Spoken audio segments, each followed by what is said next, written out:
This completely changed how I homeschool my teens. Hey and hello. In today's video, I want to go over the single one thing that I chose to do when I started homeschooling teenagers. And it changed everything. And then at the end of the video, I also want to share with you how I was successful in that and the things that you need to do to be successful with this one thing. As parents, we want our older children to be the captain of their own ship, to master their souls, as that quote says. And yet, how do you do that? How do you really do that and be successful at it and have everything work out where they're getting a good education, your relationship is in a good place, and that you still can do everything that you need to be doing as a mother with other children and other things in your life? I don't know if you feel the same, but just parenting in general, a teenager, is not easy. And then as homeschoolers, you add homeschooling onto that.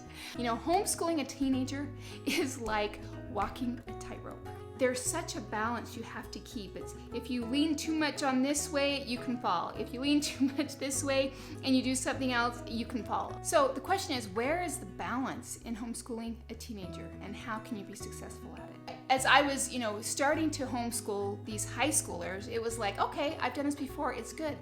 But the thing is, there's one thing that has changed. They have become a teenager. And what that means is they are going through so many different nuances of change, things that they are trying to figure out, which a lot of times they are struggling with. Your teens are very self-aware, in fact, almost hyper-aware of all of the things that they don't do right, and they're very self-critical at this time in their life. Physical changes, going through puberty, having things, in their life, their emotions and their hormones, it's all new to them and it's all new to you. And so it's really hard to figure out if it's the hormones, if it's them being rebellious, if it's them just having a bad day. Another thing that they feel is the pressure of school getting harder. They are realizing that adult life is coming at them a lot faster than it used to be. And so the fears creep up. And so it just all comes together in one perfect storm in what we call a teenager. This is the conundrum of homeschooling teens. So when I started to add high school into the mix of my homeschool, I'm not gonna lie, it was very, very tough. And granted, I had never done it before, and there weren't that many people out there doing it. This was in the early 2000s, and homeschooling was not as popular as it is now. I was really kind of struggling with trying to find how to do this. I started to be really micromanaging my son. And you know what happens when you do that with a teenager. Boom, your relationship kind of blows up and things don't go very well. We would part ways and, I'd be mad, they'd be mad. So, what did I do? I went to the other extreme where I macro managed, which means I didn't really manage them at all. This pendulum of swinging from macro to micromanagement, was just not healthy and it was not good for my teen. What I want you to know is not to do that same thing. And I want you to learn from my mistakes. And so I want to share with you the one thing. I know you're wondering, what is that one thing?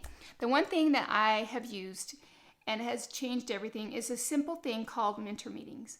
It's not a good idea to have the pendulum swing to the micro, to the macro, and nothing in between, because that's where you should be. And mentor meetings help you be right in the middle. Let me explain. A mentor meeting is a consistent weekly time where you and your teen come together to discuss and share and to, help your teen be successful in the area of education and in just basically their life. It's a time where we work together to get our teens where they want to go. We know what a mentor meeting is now. What is a mentor meeting not? A mentor meeting is not a time for you to be critical and to take time to say, these are things that you are not doing. It's not a time to be judgmental. It's not about you cornering them, at least that's how they would feel, and telling them everything that they're doing wrong. It's not a time for the mentors to be heard. It's a time for you to understand them. So I hope you can see why a mentor meeting is so important, because it's a time where you can have a little bit of accountability as a mom, yet they have a lot of the freedom, your child. They are the ones that are telling you how they want things to run, but you're there every week to say, well, you know how you said that you wanted to do that? How's that going? Before I go on, I just quickly want to invite you to subscribe to my channel, to like this video, and maybe even watch the video all the way to the end. Homeschool Joy is a passion project of mine because I want to give back to the homeschool community. So by subscribing and liking and watching my videos, you are letting me know that my sharing is helping. And even though this content may be very far from perfect, I really appreciate your support. All right, let's talk about how to be successful with these mentor meetings. Now, maybe some of you have already been doing these kind of things, but you haven't really called them mentor meetings. Let me share with you the things that I really, when I sat down and thought about it, all the ways to be successful with these mentor meetings. The very first axiom of mentor meetings is this thought: your relationship with your teen trumps everything. It trumps their schoolwork, it trumps their goals, it trumps their friendships. So if you remember that, sometimes as you get to a mentor meeting and they are a wreck, they're very emotional, what you're going to do is you're just basically going to listen. You're going to be a counselor. You're going to listen to what's going on. You're not going to say much. You're going to maybe sit and hug them. You're going to sit by them. And you're just going to be a mom. So your relationship with your children, number one. If you have a teen that you really think is going to be resistant to this kind of idea, don't really set them off by saying, we are going to have a mentor meeting. You don't really do that, because I did that and it didn't work out very well. So you just kind of subtly start the process of sitting down by them, by their desk, or maybe it's at the kitchen while they're having lunch, and you just kind of start talking to them, asking them questions about this and about that. And, you just kind of do that once every week.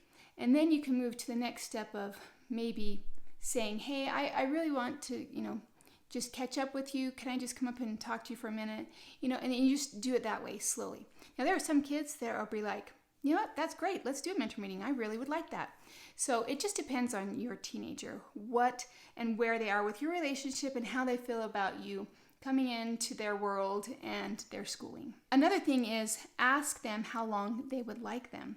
Now, you probably have to have, a cutoff point. You're not going to sit there with them for hours on end. I usually have mine about 15 to 30 minutes. They've got to get things done. You've got to get things done too. So don't let them go too far and too long, but let your child determine the amount.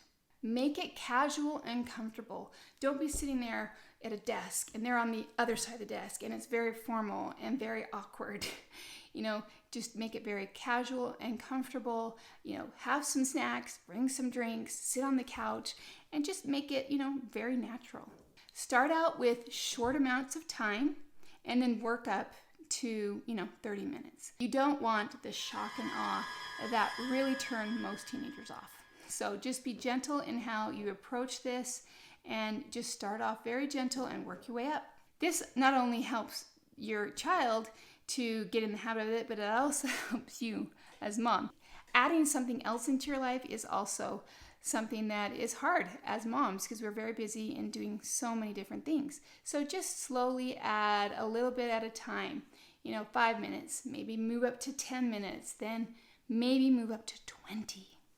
Also with that, slowly build up all of the goals and academic things you want them to do. You're starting something new, and so when you start something new, you just need to be just doing the bare basics of meeting consistently the same day every week.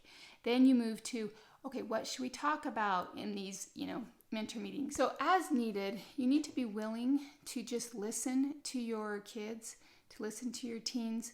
They learn to trust that this is a good opportunity for them to use you as they need you, and also to know that you are going to be consistent with these, that you care about their school, that you care about them, and that you want to be as helpful as possible without being too much. When they can trust us, when those hard times come, when they're really struggling with something, they will turn to us and they will say, you know what, my mom has been here for me. She's not too overbearing. But she's there. She cares. I'm going to share with her, the things that I'm really struggling with. You may have some teens that are very, they just don't open up very easily.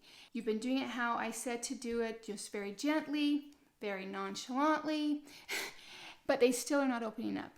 You can maybe go and make some prompts for yourself of questions to ask them in these meetings. And when you're always using things like, so how are things going?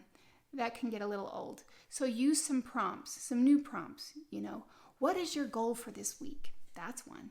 How are your friendships going? How do you feel about your new piano teacher? Is there anything that I'm doing that you do not like? Things like that. There are so many question prompts that you can, write down and think about and use when you go to those mentor meetings with your child. Now, when you're setting a time for this, make sure it's realistic. I used to always say, we're going to do it on Fridays at 1 o'clock.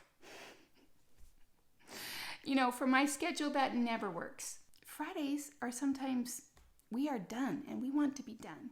So instead, take a time that you're going to be doing school, that you're not going to be interrupted with anything, like, leaving for the weekend. Just make sure that it is realistic and that it will happen.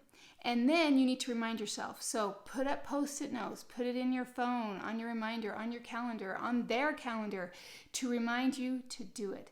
Because if you just do it once and you go, oh, that was wonderful, and then the next week you don't do it, it's just not going to work as well. So you got to be consistent.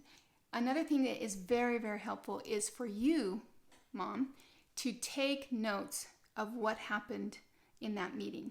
You may need to do something to help them. Like they're saying, Mom, I really need you to remind me to practice my piano. So could you do that? All right, so that's one of your tasks that you're going to do to help them. So you need to make notes with the notebook of what are the things that happened in that meeting, so you have record and you can make sure things don't fall through the cracks. A lot of times we have all these great things, we talk about great things, but we don't actually do and apply. A notebook really helps to keep you and them accountable for what happens in that mentor meeting. The last overall feeling I want you to get is these meetings are for what your teen needs and how your life is. Make them custom fit for you. Also, don't stress over them and that you're going to do them perfectly, because there is no perfect. There is no right way to do these. It's all up to you. The key is to be consistent and to keep doing them. Mentor meetings really can help you walk that tightrope with your teenagers.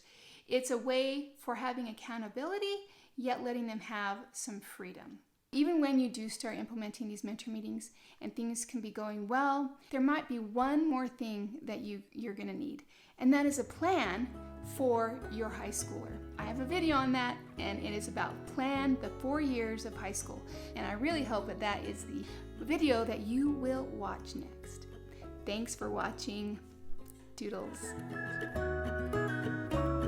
Come seek me.